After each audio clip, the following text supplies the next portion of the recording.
Let's see here. Connecting. All right, 3, 2, 1. Hey there, everybody. Coach Mark here. For today's Extemporaneous Live, I'm just going to talk a little bit about commercial gym strongman training based off of the events you are preparing for. So the entire thesis with this is I want to share with you essentially good exercises that you can rotate into your program to help prep for the various strongman events, assuming you're in a commercial gym. So that just means stuff like barbells, maybe a Smith machine and a trap bar, as well as dumbbells. Naturally, you'll need to play with it accordingly based upon what you have access to. So with that being said, this is not an exhaustive resource. It's just a few key events. So I'm going to be talking about the log, circus dumbbell, loading, some sort of front carry, the yoke walk, and the farmer's walk. So 6 event types overall, and you can kind of play with it from there. Sorry, I'm still getting used to the new camera setup here, so pardon if I'm a little shifty with it. All right, so let's talk first about the log press. Obviously, this is a marquee event for the strongman athlete.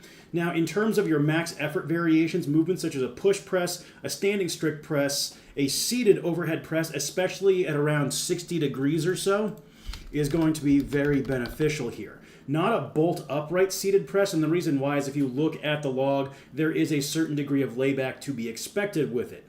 Supplemental movements that are going to help out here will include the 40 to 60 degree incline press with any implement of your choosing, the close grip bench, and the paused front squat. That's going to build a lot of confidence and competence in the rack position, as well as getting you used to that vertical torso angle for quality leg drive.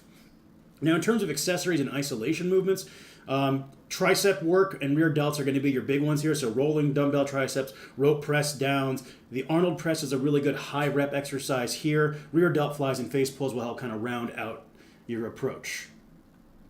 Now, circus dumbbell, which is the worst pressing event known to man, your max effort variations that are going to be of use here, it's going to be stuff like the one-arm dumbbell push press, a one-arm landmine press, behind the neck push press, and a kneeling dumbbell overhead press. And you could even do a half kneeling where it's one knee on the ground and one foot on the ground. Just play with that accordingly. Supplemental movements, you're going to integrate in things such as double kettlebell clean and press, especially for high reps if it is a 4-rep show. One-arm dumbbell floor press, incline press again, and even alternating arm dumbbell incline. Now, in general, when it comes to circus dumbbell training, I do not train the offhand when prepping for a competition. It's my opinion that you should only really be focusing on the competitive hand, and this is something that Big Z talked about when I had the chance to attend a seminar. He said, just focus on the strong hand for competition, peaking. And if we're talking off-season development, why are you doing circus dumbbell in the off-season? Do unilateral work, absolutely, but train both sides. Aside from those supplementals, obviously, Arnold press, rear delt raises, side bends, and windmills are going to slot in really nicely here to help you with circus dumbbell stability and control. For loading, max effort events are going to include things such as deficit deads, a snatch grip deficit dead, and the Zercher squat. Really, really big fan in particular of snatch grip deficit deads and Zerchers. I think they have a ton of transference. One of my athletes just this week, I had him doing Zercher pause squats, and he had commented that he was coming forward a little bit on the Zercher, which honestly is good because that means it's actually heavy enough. Additionally, what that means is getting him in that sort of groove where he can either hold that position as if he were loading the stone onto a platform, or build the strength to reclaim a position if he gets pulled out of position on something such as a carrying event. And I think that's one of the big things that people don't talk about when it comes to strength training, is not only the strength to hold a good position, but reclaim a good position in the event you get pulled out. And I think that's the benefit of max effort type training, is you're training to strain and also reclaim good positions on your movements. In addition to that, supplemental exercises such as a snatch grip RDL, 1.5 rep front squats, as well as 1.5 rep Zercher squats, box squats, and deep ROM leg presses are going to be incredibly helpful for your leg drive. And then accessory movements, things such as chest supported rows, a snatch grip high pull for explosive triple extension, back extensions, and calf raises slot in to help you get that stone, keg, or bag over the bar. Also, a quick honorable mention to movements such as incline chest flies, or even an incline chest press for when it's heavy enough you gotta push it over the bar. Something to consider there, but that falls under more pressing supplementals, but I wanted to mention that very quickly. Now, in terms of front carries or Conan's wheel, I kind of put these together here. Max effort variations such as trap bars, pause front squats, and snatch grip deads. Now, the reason for these variations is torso strength. Trap bar deadlift, especially on the high handles, it puts you in a position where you don't get as much leg drive, so your upper and lower back are going to bear the brunt of that variation. Thus, the benefit of the trap bar is that it's just simply going to build that torso strength for your front carries and Conan's wheel, right? Paused front squats, paused Zercher squats are going to be helpful here, as well as snatch grip deads. Upper, mid, and lower back just need to be hammered. 1.5 rep Zerchers, 1.5 rep 1.5 rep Zerchers, thank you.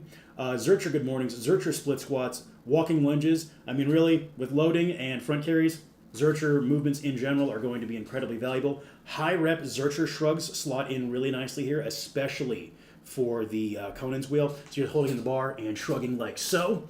RDLs, ab wheel, hammer curls, that's just for bicep tendon health and also a bit of resiliency, helps you kind of get that pull into your body. And the chest flies for that bear hug strength. Yoke walk, high bar pause squats, pin squats, and box squats are going to be your variations here, not only for leg strength, but again for that all too important torso strength. 1.5 rep squats, again, time under tension. Step ups, walking lunges, those are going to be for unilateral leg strength. If you're doing walking lunges, I like a shorter stride here as well. And then, again, for torso and core strength, just a high bar march in place, time under tension style. Think 30 to 45 second sets. This is a really good, viable option. You'll see some people walk around with a barbell on their upper back. I have mixed feelings on that. I think it's a little bit risky, especially if you are in a commercial gym. You're probably not going to have the space to do this. But a march in place is better than nothing. And as always, with commercial gym strongman training, we're thinking on a spectrum of good, better, best. So we want to find the best, most viable movements we can do to get overload and build the relevant physical attributes to help us be successful in the event we're training for. And then in terms of accessories, trap bar shrugs, snatch grip rows, RDLs, side planks, and landmine rotations. Just, again, upper back and core strength to keep you from folding in half underneath that yoke. Then last but certainly not least, the farmer's walk. Trap bar deads, especially without straps, snatch grip deads, and block pulls. These are all going to build that torso strength, that low back strength that we need. One-arm suitcase deads are a good supplemental option here. So just a barbell on the ground and grab it in the middle. It's going to really help build your grip as well as your torso strength. Trap bar carries or marches, walking lunges, plate pinch carries or plate pinch march in place.